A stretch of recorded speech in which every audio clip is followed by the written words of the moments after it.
Okay, well, let's get things going then.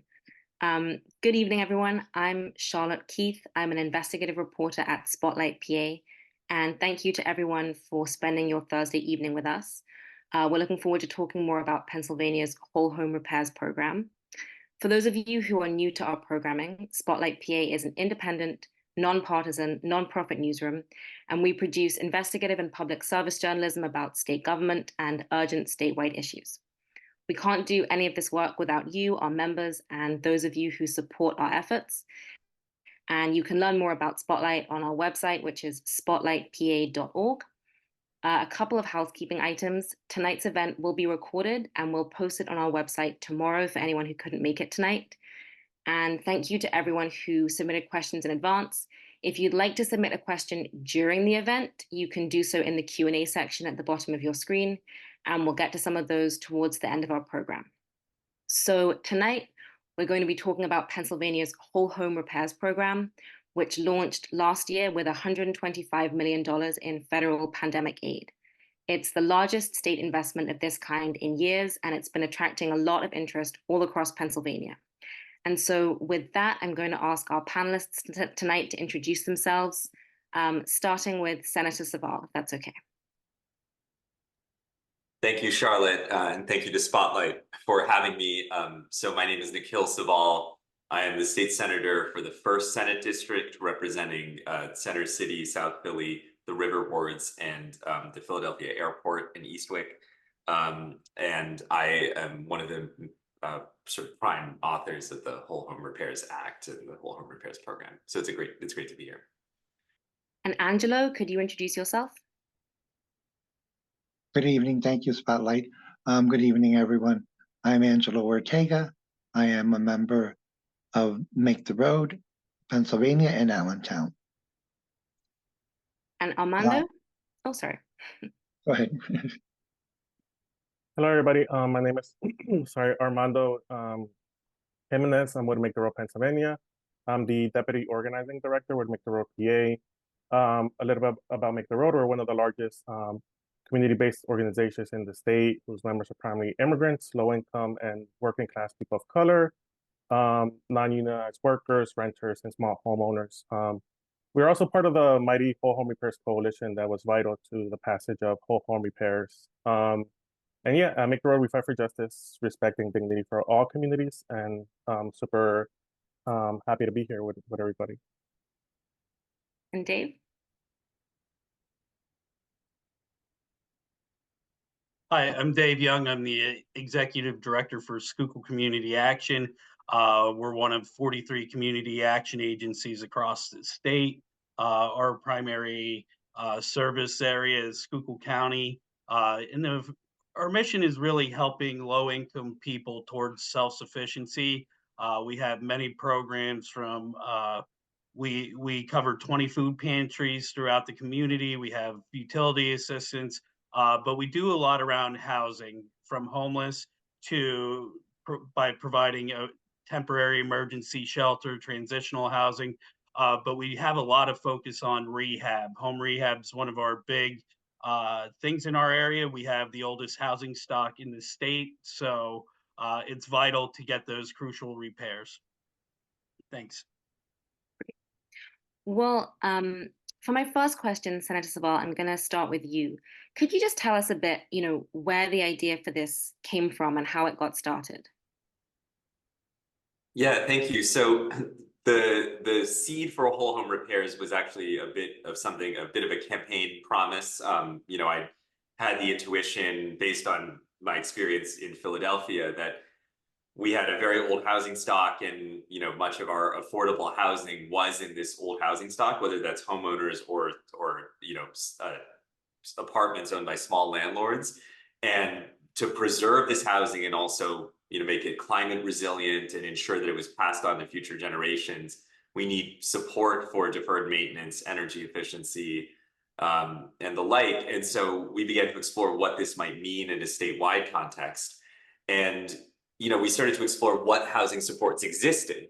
And so we got into the Weatherization Assistance Program, which is a federal program that is administered through the states. A lot of community action groups across the state do weatherization assistance, but we found that many people were denied weatherization assistance because they had pre-existing deferred maintenance issues. So you couldn't get weatherization and lower your utility bills because you had your roof leaked, or you had you had old electrical wiring. You just had issues that needed to be treated first.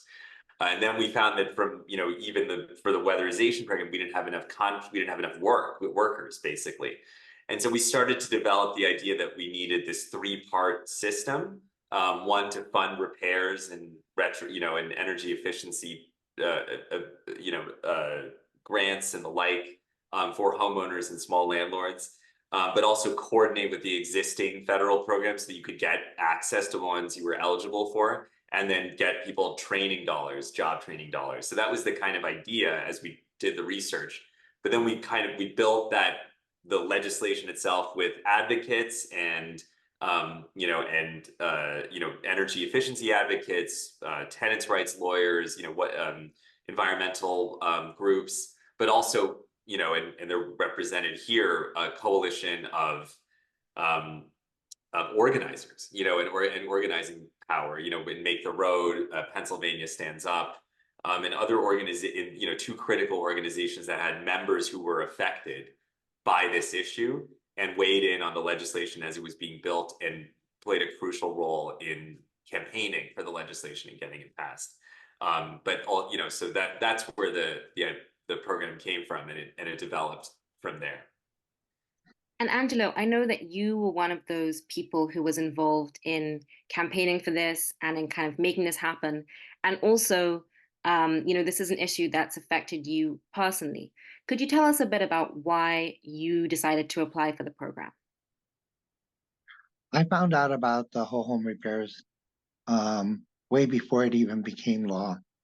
With Make the Road was a coalition with other groups throughout PA, and we were advocating for Senator Saval's bill.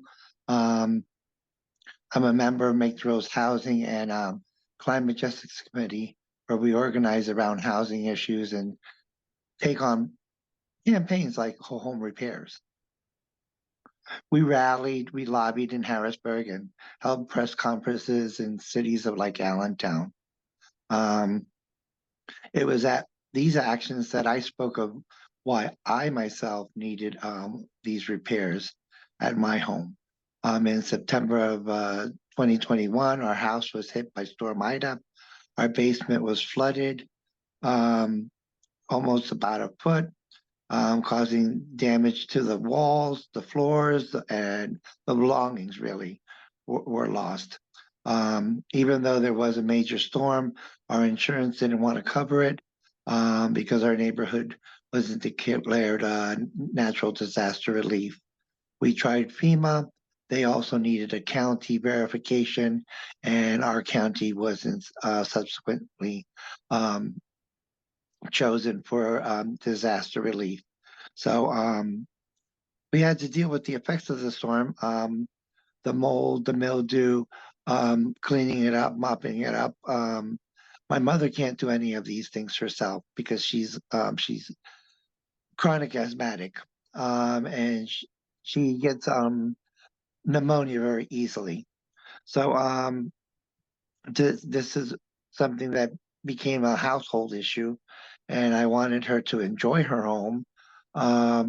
And by the likes of our neighbors also, they didn't get any housing or any help whatsoever through their insurance companies. So this is how we came about to, our testimonies came to Senator Saval's assistance, and we assisted each other. Thank you. And Dave, just tell us a bit. You already were working on, administering some other housing programs. Just tell us a bit how this new whole home repair effort fit into and was kind of different from what was available already. Yeah, we've been in home rehab for many years, dating back to the 1980s. The biggest thing with the whole home was the flexibility with the program. A lot of our rehab programs are tied to federal guidelines that have a lot of red tape around them.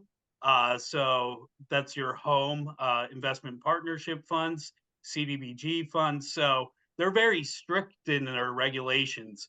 I think one of the greatest parts about the whole home repair bill was some of the flexibilities that were there just in the legislation. You could take it the way locally that would fit your needs. So what we did was, okay, we have programs that can serve certain municipalities. We focus our efforts on there. We serve the people countywide that just need the support, but they don't have any access to programs. So this was a countywide program, and it just provided a lot of opportunity for people to get it. I think through our allocation, the initial allocation, we're hoping to help about 55 households. So that's 55 households more than we could have did before. Great. And Senator Saval, I just want to go back to you for a second. I think we're hearing a lot now about the issue of housing in Pennsylvania and different things, rental assistance, rental subsidies, building more affordable housing. Just say a bit more about why you settled on kind of home repair and rehab for this program, like why that aspect was important. Sure. So, and to be clear, I support all those things, and we need rental assistance and the like. But I would the importance of home repairs. I mean, it did, one, because there clearly is a Dave talked about this in Schuylkill County, but just across the Commonwealth, we have a very old housing stock. I mean, it's more pronounced in some areas than others, but Pennsylvania has one of the oldest housing stocks in the country. It's similar in several other states, and we did have a high proportion of people living in homes that were simply unsafe or unstable, or that they were at risk of losing one way or the other. And so this seemed like a key intervention in that. The other thing is that this seemed like something that could have wide purchase in the General Assembly. I mean, it was, insofar as it was a statewide issue, and we see it in counties that are otherwise seen, say, politically or geographically very dissimilar. This united those counties. This united those homeowners. This united that population. And we found this obviously in the campaign that we conducted with Make the Road and others. In Philadelphia, Reading, Allentown, Lancaster. My colleague Sarah Innamorato, who was the prime House sponsor of the bill, worked in Allegheny County and Pittsburgh, but also in hearings that we held in Philadelphia, but also in Armstrong County with our Urban Affairs committee. Where we learned from Westmoreland County and Armstrong in Indiana. And so just the diversity of our Commonwealth in so many respects was belied the fact that there was a commonality in terms of people being unable to stay in their homes. And so we felt like this was a thing that we could unite our Commonwealth around. And Armando, I know that you've worked with a lot of Make the Road members who've been trying to get help from this program. Just tell us a bit about the kind of level of demand that you've been seeing in your work.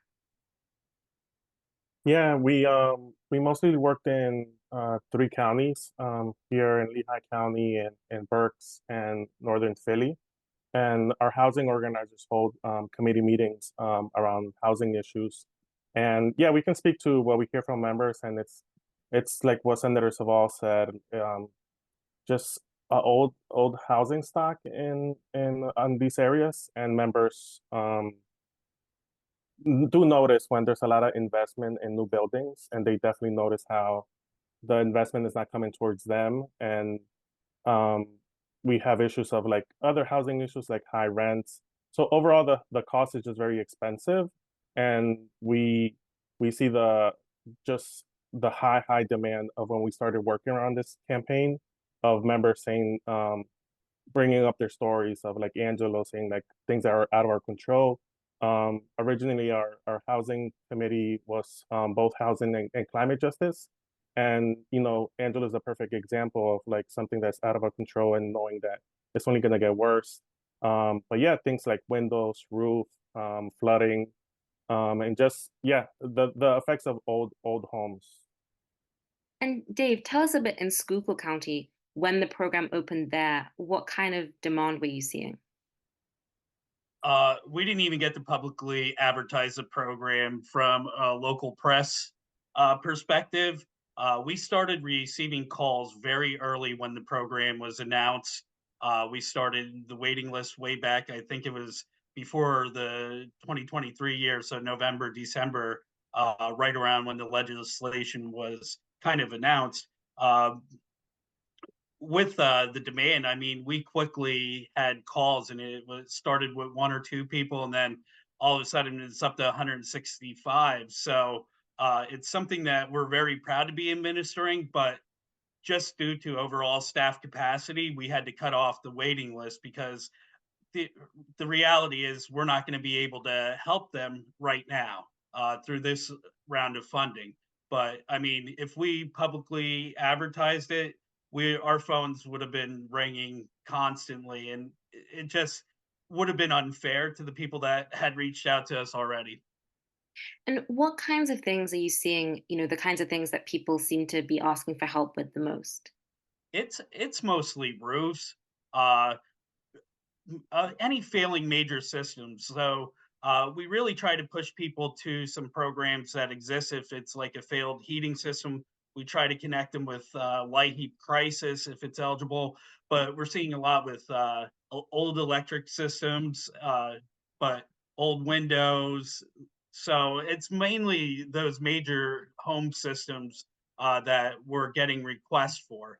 And predominantly the requests are coming from older county residents that do not have the means or on a fixed income and just cannot afford the upkeep of their home anymore. They want to stay in their home. They've been in it for several years. This is an opportunity for many of them to stay there. And Angelo, tell us a bit when you were applying for the program and there's so much demand and there's only so much funding. I mean, what was that like? Well, we were waiting anxiously for the program to start in the Lehigh Valley. Um, when we learned about it, we went online and we applied as soon as we could. Then we received an email that they needed additional information. Thank God we had to make the road have a coordinator who helped everyone with their applications and so forth, and reminded us that we should send copies of everything to the office, which we did. We made copies of everything and sent them into the office. That way, if there was something that didn't coincide with what was sent online, they would have other documentation to refer to or the actual documentation. Um, Within a month, our income was approved. Um, Ever since then, contractors have been coming to our home to assess the repairs that need to be done. Um, uh, we didn't know how much was going to be needed. Um, Here they're saying a sump pump needs to be added, drainage spouts. Besides the waterproofing, a dehumidifier, an actual good dehumidifier, because there's always humidity in basements, they claim. So these are things within a couple of visits that they've approved to repair the foundations of our wall and waterproof. We just got an allowance. Because they were just using half of the money for half of the basement, and they want to comply to doing the whole basement the right way, so there's no additional problems in the future. So they're going to do the entire waterproofing of the basement, so they have to take down the walls and so forth. Um, and we'll be notified of when the repairs are going to start. But so far, it looks like another month in the future, which is a good thing because they just have to tally different things. And um, these gentlemen handling the whole home repairs project money also need to advise the contractors and so forth and employ employees within the contractors. company. So So it sounds other like help is other on the way. yeah, help is on the way because we're going to be left with an unfinished. Well, it'll be waterproofed, but it won't be the finished basement that we had. That'll go out to other like LIHEAP. We have single pane windows that'll go out to WRAP, different organizations, weatherization with community action. So that's what we're looking forward to after they're done their work. Great, thank you. And Senator Saval, kind of a Harrisburg question for you. I know that some people were confused with what happened with the program last year. And I wondered if you could just explain a bit about why it didn't end up being approved for more funding as a result of what happened last year. Absolutely. So, $50 million was allocated in budget in an early round of budget negotiations last year, but that the money needed an additional language, basically since the program was originally with federal dollars, the budget secretary felt that we needed code language to make it to put state dollars into it. And this is the first state money, this kind that has been put into, basically the program had become a line item in the budget for the first time and needed state dollars, needed code language accordingly. That code language did not come together, because it needed an additional round of budget negotiations. So in the last sort of minute flurry of trying to put things on the table, this fell off. And so we're proud that the governor has signaled his commitment to whole home repairs in his budget proposal this year, and indeed made it sort of a centerpiece of one of the centerpieces of his budget address. Telling a story of a homeowner in particular, not so dissimilar from what Angelo has gone through in terms of what the needs were. So we're hopeful and anxious to get that money secured this year.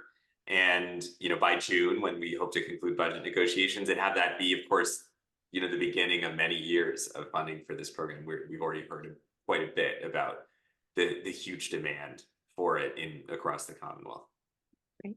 And Dave, I just wanted to ask you a bit. I know we've been hearing a lot about all the benefits of the program, but I wanted to ask you a bit about some of the challenges that you've faced just in kind of getting the money out and sort of the administrative side of things.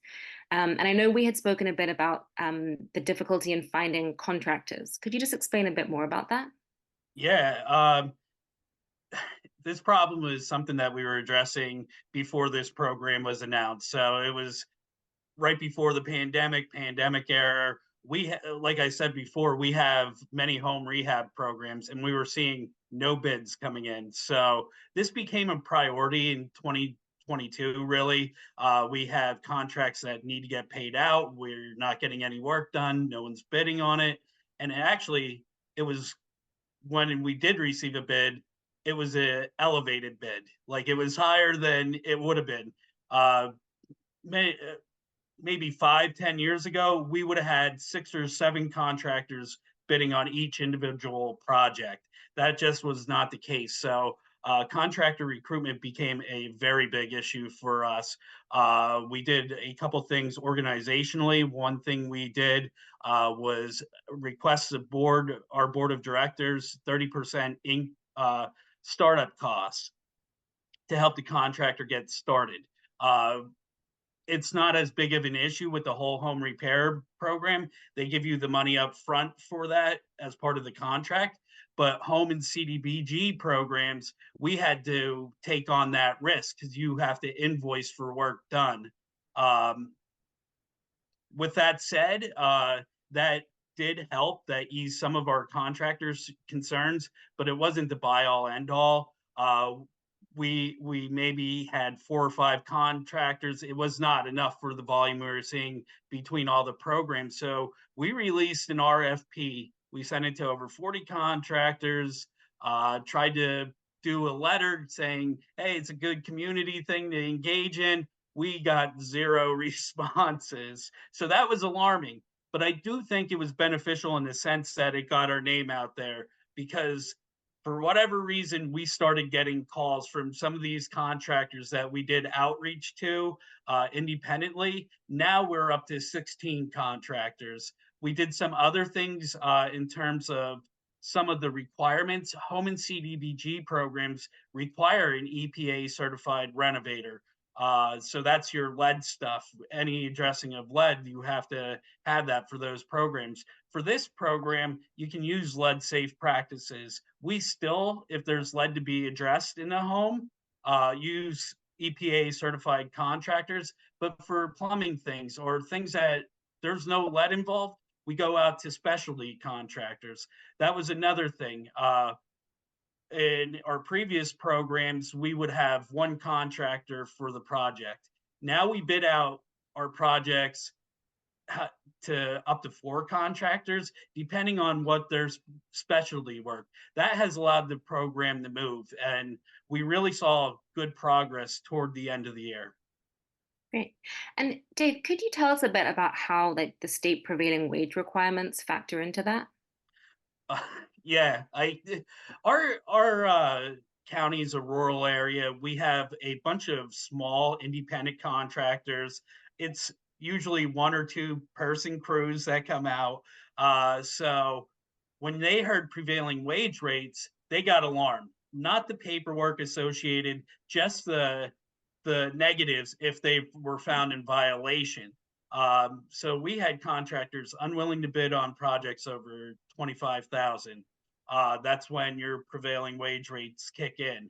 As part of our administrative discussions, we felt it prudent to set the cap at 25,000, not to exceed 25,000, to avoid those prevailing wage rates. A lot of these homes could have benefited from work, but there is a little bit of a silver lining with it. We're able to help more homes. And if a home comes back with work, we triage that to go the most pressing issue to make that home safe. And Senator Sabal, if I could just kind of put that to you, I'm sure you've heard from some of the counties that they say they've had difficulties with contractors or that the prevailing wage requirements have been a challenge. What's your response to that feedback? So, the contractor issue, as Dave mentioned, is sort of longstanding in a number of different counties. I think we had hoped at least to kind of increase the number of them through the training component of the program. That obviously is going to take time. I mean, we're remedying a problem that predates whole home repairs. So that's at least our hope. And then in terms of the prevailing wage requirement, the program was designed to be flexible to meet counties' particular needs. So some counties, like including my own, Philadelphia, have tended to set the scope of their projects below 25,000. Some have gone up to 50,000. I would say it has been it hasn't been exactly predictable. I mean, I know that Elk or County and Forest and Indiana have gone above 25, and Philly has kept it below. Allegheny's gone up to 50. The priorities have been different. Some have been to help greater numbers of people. We've heard a bit about. I mean, mostly we've heard about paperwork. I know that's not exclusively the issue. But that I mentioned that in particular insofar as that seems like something that we could very much work to remedy, insofar as that's an issue. And I know there are other issues associated with the rate, but that I think we among other things, I think we could solve with some And just tell us a bit more the workforce development piece of the program. We haven't really touched on that yet. I know we talk a lot about the home repairs and the grants that people get, but just explain a bit more that extra workforce component. Yeah, so I mean, basically, the program has as it were 3 pillars, and you might even consider them as requirements, and you sort of have to do all 3. One is the grant, the money for the repairs. The second is the administrative component, that there's money at least to help with coordination. I mean, you sort of heard Dave talking about that kind of coordination, and counties have done that already to some degree. But what else are you eligible for? How can we get you access to other existing federal or state or local programs? And then the third thing is workforce development, which is that there is money to train people. Again, many counties have existing sort of training programs that they can that the lead administrators can subgrant to or work with. In Philly, for example, the energy coordinating agency that has done a lot of the weatherization work is training people to install electric heat pumps. And the Samuel Staten Training Center that's run by the Laborers District Council, so a pre-apprenticeship program run through by the building trades, is doing some training as well. So in Indiana County, we heard that there's high school students being trained to do home repair projects. So it really has been a varied, and I think we're still gathering information on all the different ways that people have used workforce dollars, to get people trained. And Armando, I'm just going to ask you, do you have advice for people who are, thinking about applying if the program reopens or if there's more funding? Like, what kind of challenges have you seen people facing as they go through the process?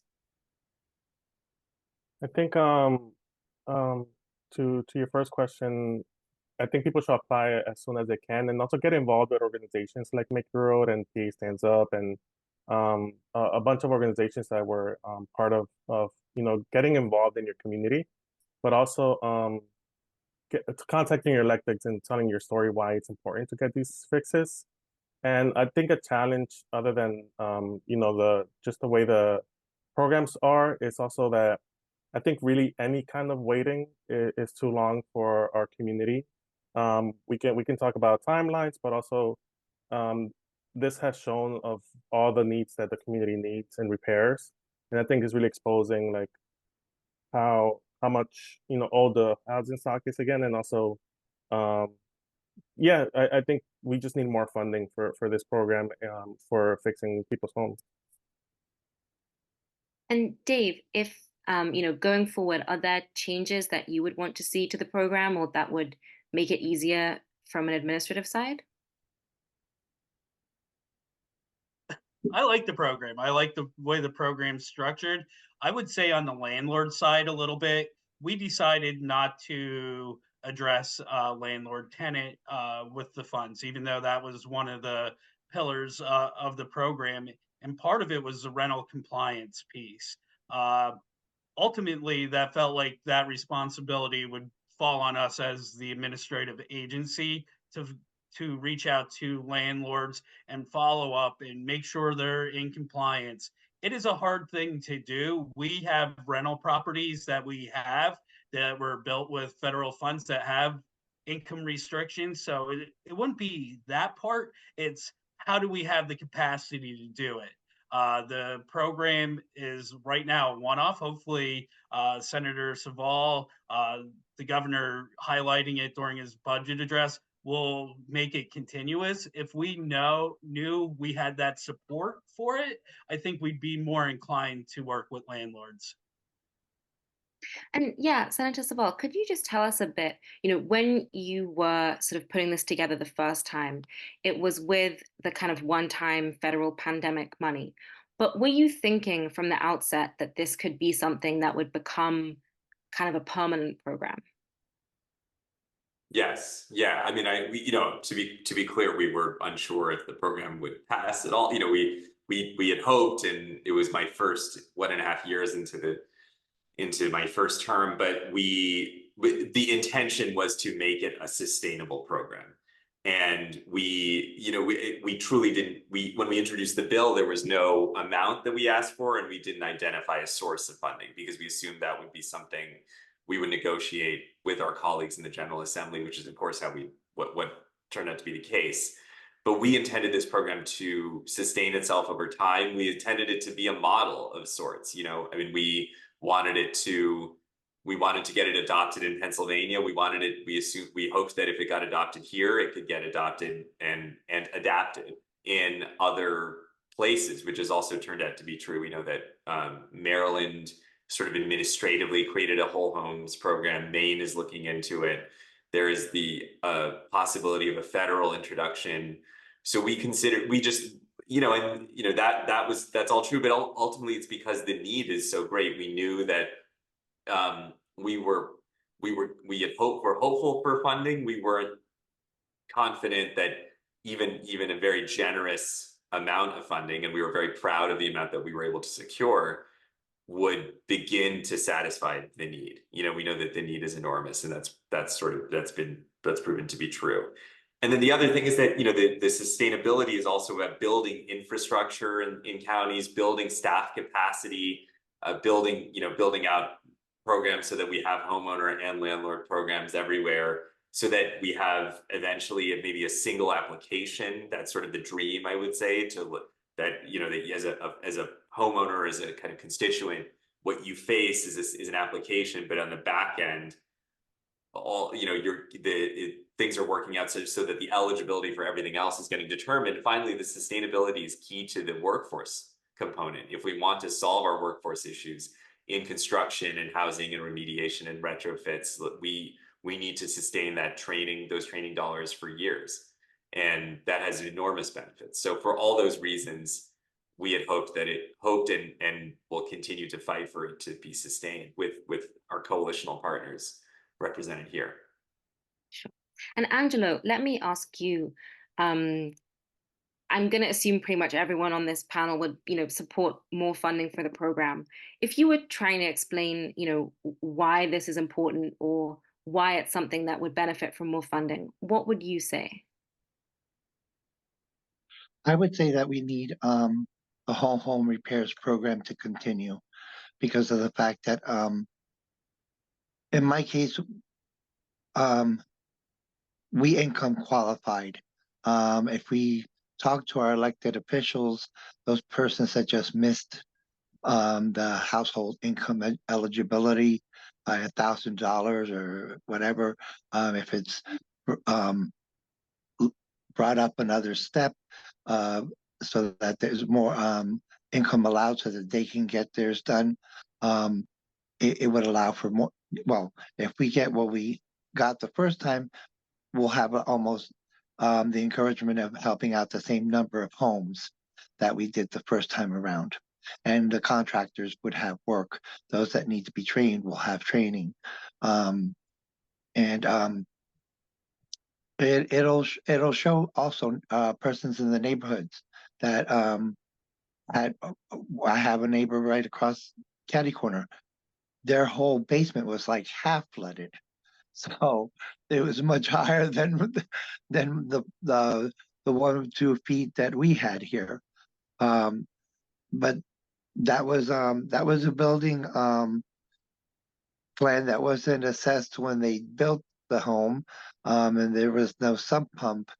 None of these things were added on to the home, and they probably weren't needed. Our climate is changing. That's very important. And this has effect on our homes, inside and out. So I would press once again with elected officials and the media too, that we need this funding. And Dave, I'm just going to throw that back to you as well. Would you support more funding for the program, and how would you kind of make that argument? How would I make that argument?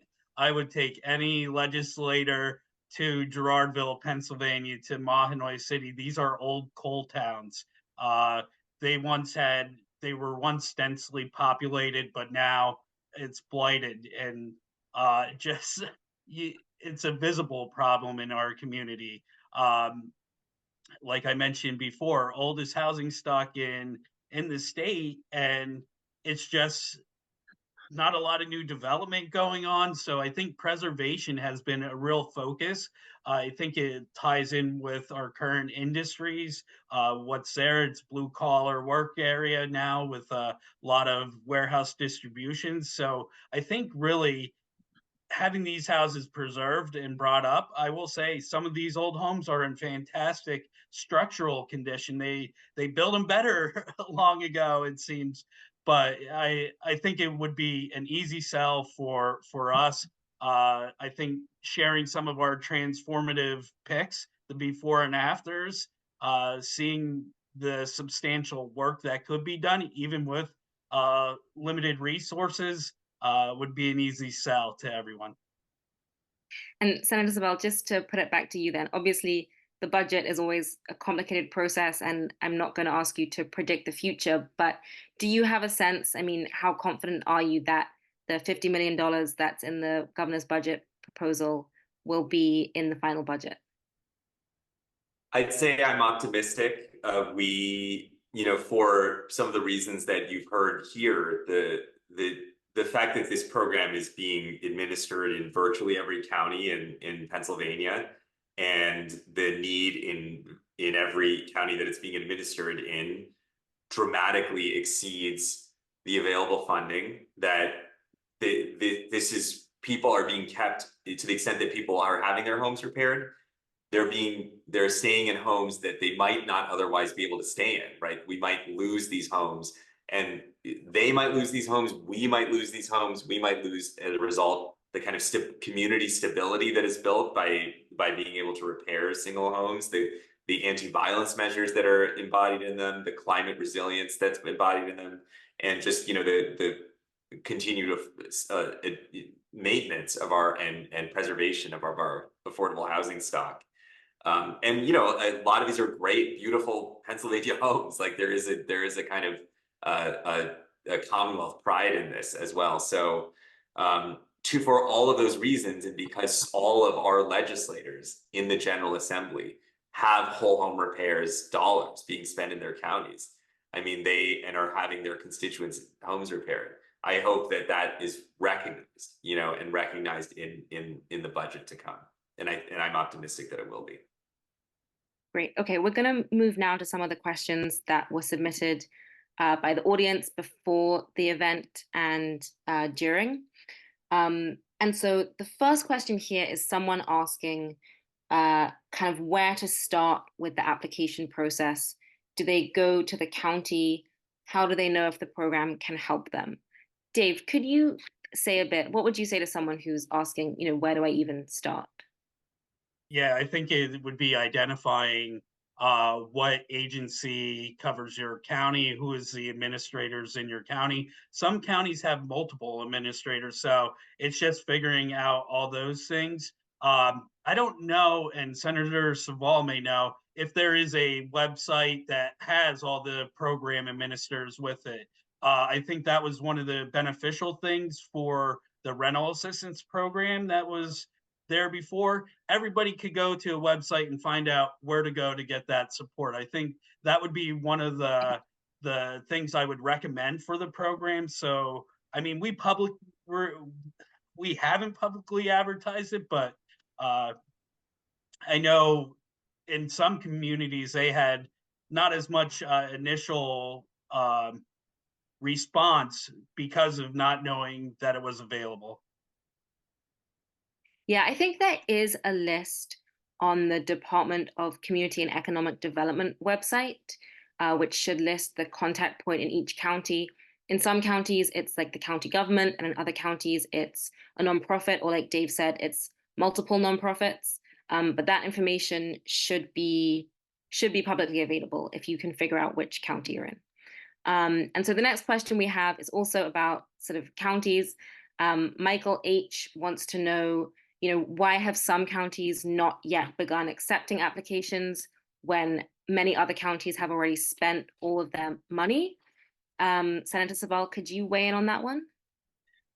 Yeah, so it just, some counties just took the time, or have wanted to set up the infrastructure to and it's just been a varied, timeline for that. Some were ready to do it straight away. I mean, and it has been somewhat unpredictable. I think some of the earliest counties have been to set up the infrastructure have been some of the smallest and most rural counties. So and whereas others have taken that are, fairly urbanized or what have you, have taken a little longer. I know Montgomery County, for example, is announcing the opening of their program sometime. Maybe they did it today or sometime soon. But so I think that but ultimately it's just, figuring out the technological, apparatus, how the application is going to work. What are the agencies that you have a lead administrator, but they collaborate with other agencies to do the work, and so it just each county has kind of taken their own sort of time to do it, and there is time to get the money out the door.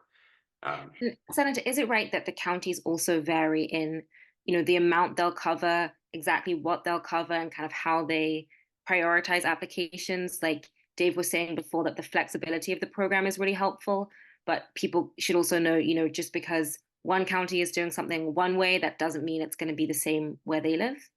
Yeah, that's a great point. That we should, while the statute has certain thresholds that you can go up to in terms of grant funding, let's say what the income restriction is, while you can't exceed those amounts in many respects, like but you can, some counties are going, as we said, below 50, below 25,000, let's say, in their grant funding. Some have changed their area median income requirements. Not everyone is doing the landlord component as we've been described. So there's different ways to do it. How they select their, how they select who gets the money. Basically, some people have cleared their weatherization wait list first. That's been their approach.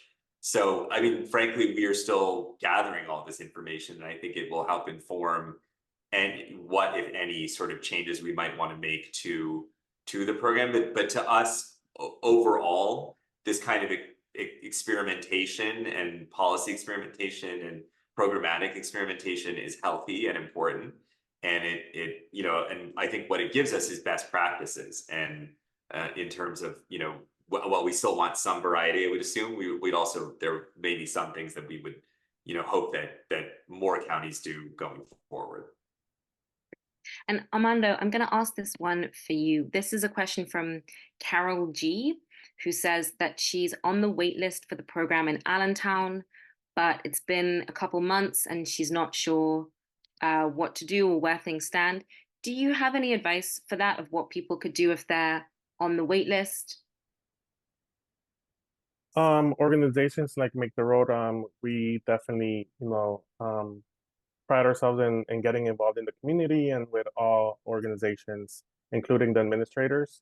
So, for example, at one of our meetings, the administrators came to explain very general, what the program was.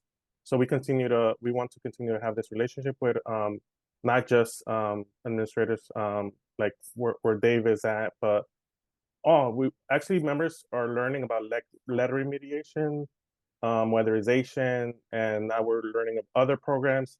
So I think just getting involved really opens the doors to learning about other investments in the community that I'm sure Carol, can probably qualify for. It's just that a lot of our members didn't even know of all these programs, and I think super important to get involved. I know it's a little vague. It's not. I don't know exactly the workings of the wait list, but the wait list just shows that there's so much demand for investment in our communities. I think a lot of people notice the investments elsewhere.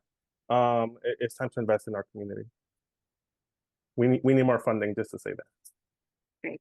And Senator Sabal, this is definitely a question for you. This is from Randy L, who says that it seems like the 125 million wasn't nearly enough, and the 50 million in Governor Shapiro's budget proposal also doesn't seem like enough. And so he's asking, is there any chance that the state legislature would increase it to 200 million? What are your thoughts on that?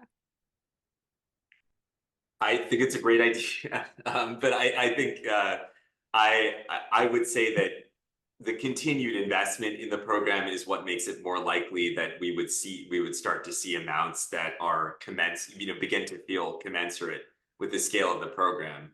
And I mean, I'm sorry, the scale of the need. And, you know, I think that we are also not, you know, content to we are going to continue to seek state funding. I am a state legislator. That's the where my work is best done.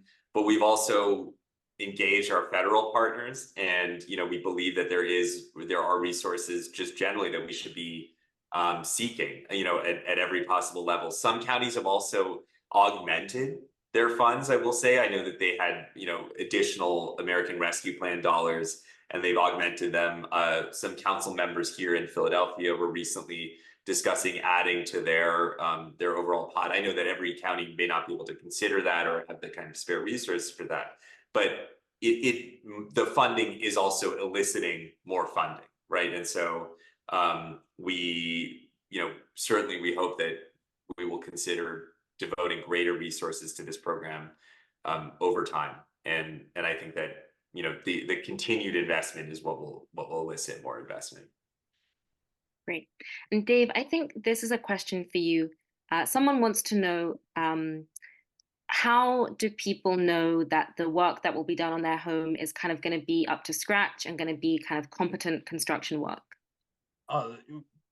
So the way our program's structured, we serve as administrator, but we sub out all the work. We have a third-party inspector that does initial specification, does the initial spec writing, and then it gets bid out by another contractor. That inspector does progress inspections throughout.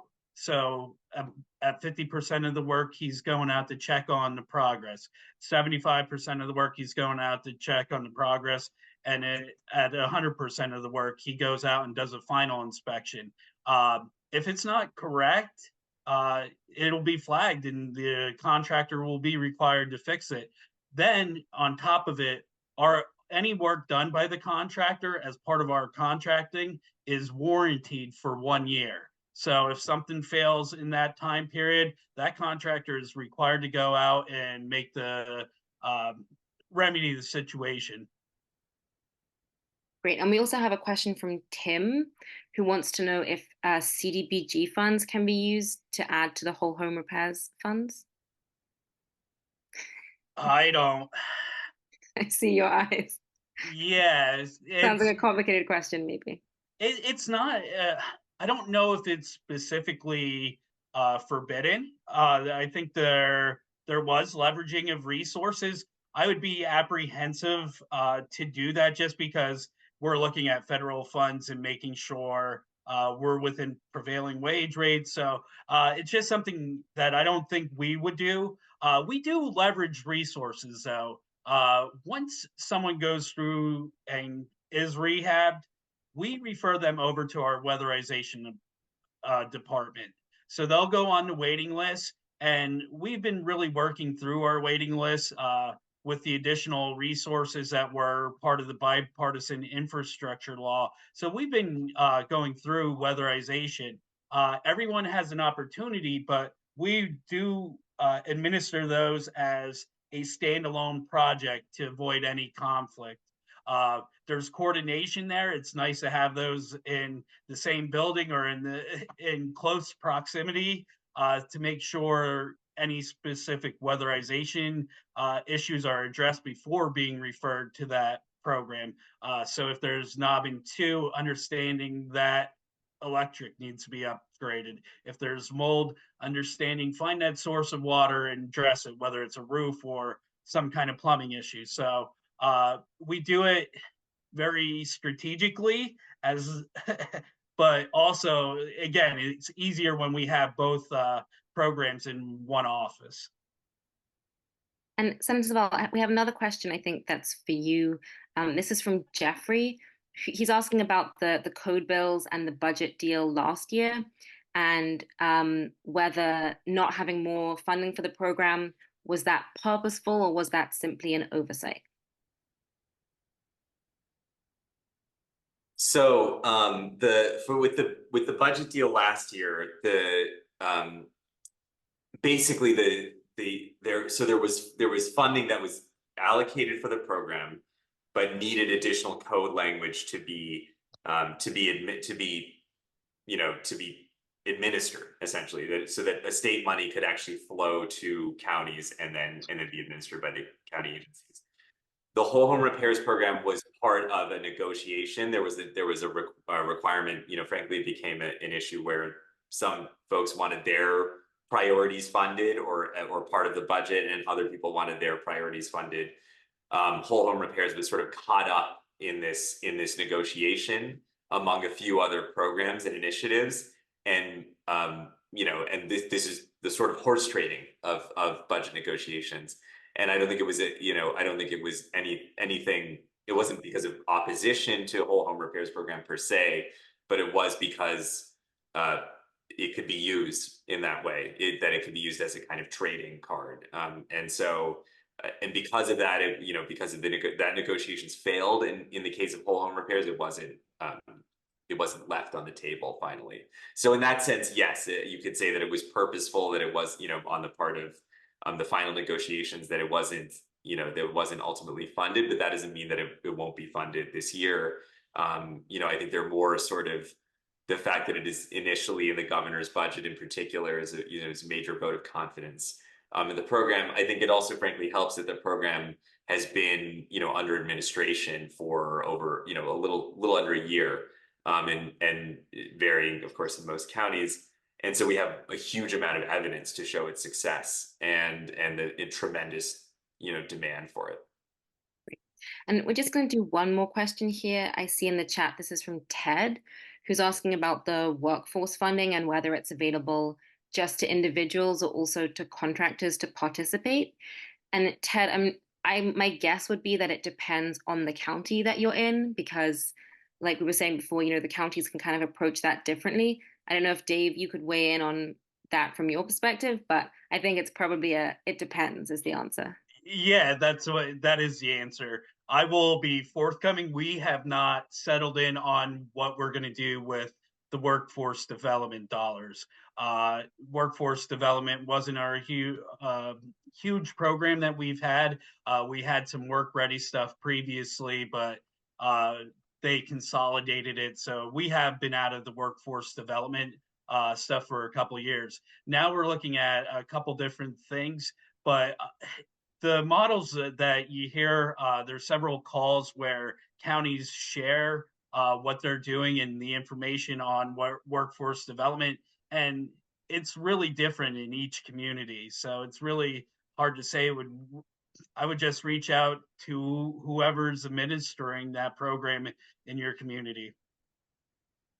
And I will say, from having tried to call and spoken to a lot of those people, they do tend to be pretty available and easy to contact. So that information again should be available on the DCED website of who the organization is in each county.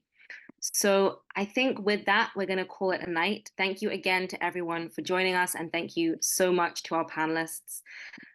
Just a reminder that this event will be posted on Spotlight PA's website in the next couple of days, and I hope everyone has a great rest of their night. Thank you so much. Thank you. Thank you, Spotlight.